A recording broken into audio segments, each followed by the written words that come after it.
Bonjour à tous, c'est David, bienvenue dans cette nouvelle vidéo. Aujourd'hui, je vais vous parler des fruits séchés.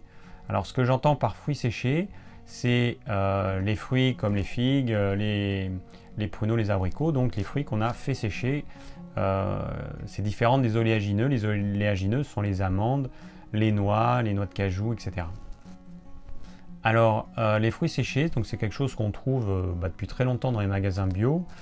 Quand on regarde les propriétés nutritionnelles des fruits séchés, on va trouver que c'est très intéressant. En fait, ils vont contenir, à poids égal, ils vont contenir un certain nombre de nutriments en plus grande quantité, tout simplement parce qu'on a retiré l'eau.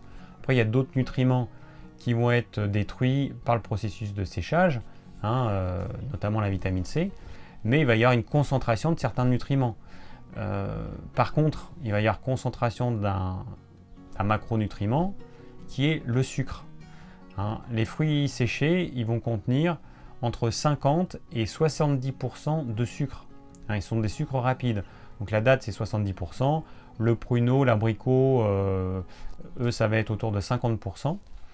Et du coup, quand vous allez manger des fruits secs, eh bien, vous allez manger majoritairement du sucre. Et franchement, ça n'a aucun intérêt.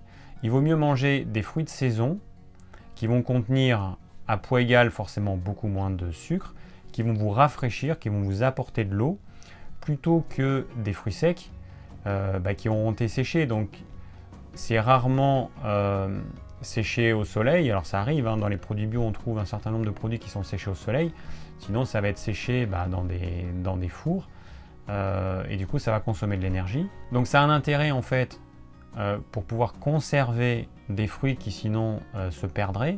Par exemple, moi dans mon jardin, je vais avoir beaucoup de figues et je ne pourrais pas toutes les manger.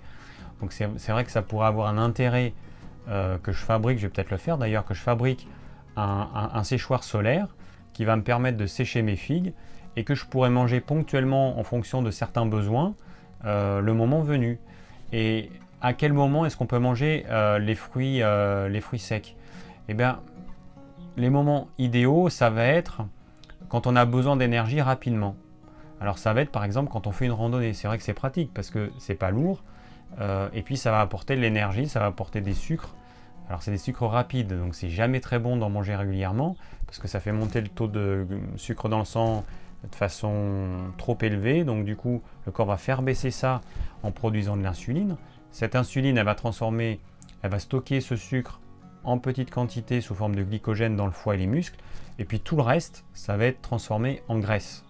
Donc tout l'excédent de sucre que vous allez manger, il va être transformé en graisse. Alors, je ne connais pas beaucoup de gens qui ont envie que ça se produise. Donc c'est pour ça qu'il faut faire attention. Il faut en manger en petite quantité et vraiment quand c'est utile. Et c'est vrai que moi j'ai eu des questions de personnes notamment qui voulaient rompre leur jeûne intermittent avec des fruits séchés. Je le déconseille parce que ça va faire monter votre taux de sucre dans le sang très vite. Et du coup, le jeûne intermittent, il va perdre tout son intérêt. Donc cet excès de sucre dans le sang pose des problèmes de santé. Il y a des problèmes de diabète et toutes les conséquences du diabète. Donc il faut l'éviter au maximum.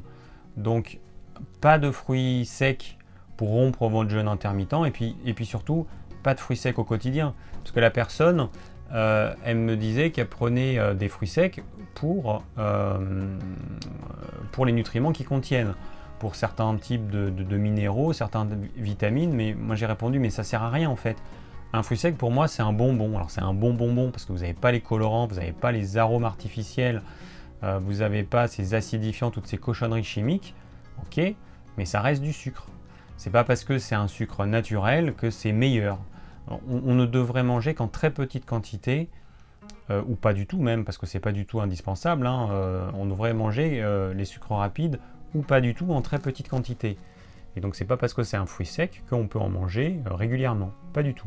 Alors les fruits secs, on peut pas en manger en dessert non plus parce que ça va perturber la digestion.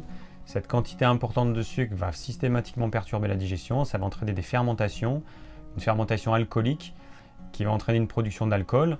Cet alcool, comme j'ai déjà dit dans d'autres vidéos, il va intoxiquer notre foie.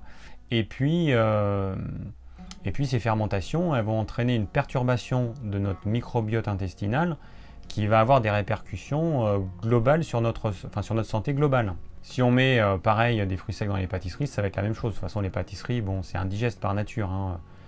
Les pâtisseries, c'est sucre lent, sucre rapide, on mélange les deux.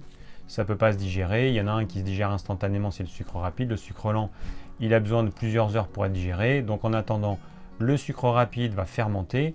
Donc de toute façon, les pâtisseries, elles ne sont pas digestes. Donc c'est vraiment pour se faire plaisir, c'est de façon ponctuelle. Ok, mais c'est tout. Donc finalement, les fruits séchés, ben, on peut pas trop... Enfin, il n'y a pas de moment où ça a un intérêt d'en manger. Franchement, au quotidien, ça n'a pas trop d'intérêt. Parce que il vaut mieux manger un fruit de saison plutôt qu'un fruit séché. Après, il y a certaines personnes qui vont manger par exemple des pruneaux s'ils ont des problèmes de constipation. On peut utiliser d'autres choses, hein. Bon, le pruneau ça peut aider ponctuellement, mais c'est toujours pareil, ça va apporter une quantité importante de sucre. Donc ce qu'on peut faire dans ce cas-là, c'est qu'on va le faire tremper la veille dans de l'eau. Du coup, il va se gorger d'eau.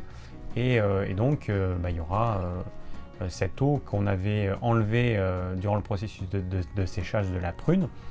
Et il y aura moins de sucre, le sucre il va passer plus lentement dans le sang, parce qu'il va être dilué par cette eau. Voilà, mais en dehors de ça, il n'y a pas trop d'intérêt à manger des fruits secs. Hein, au quotidien, moi j'en vois pas. Je vois plus les gens qui en consomment régulièrement, ils vont plus se créer des problèmes qu'autre chose à cause de cet excès de sucre. Merci d'avoir suivi cette vidéo, j'espère qu'elle vous aura plu et qu'elle vous aura permis de prendre conscience pourquoi ça n'a aucun intérêt de manger des fruits secs au quotidien. Si vous avez des questions, n'hésitez pas à les laisser en commentaire. Si vous désirez recevoir gratuitement mes conseils pour une alimentation saine, cliquez sur le lien ci-dessous. Et je vous dis à très bientôt pour de nouvelles vidéos.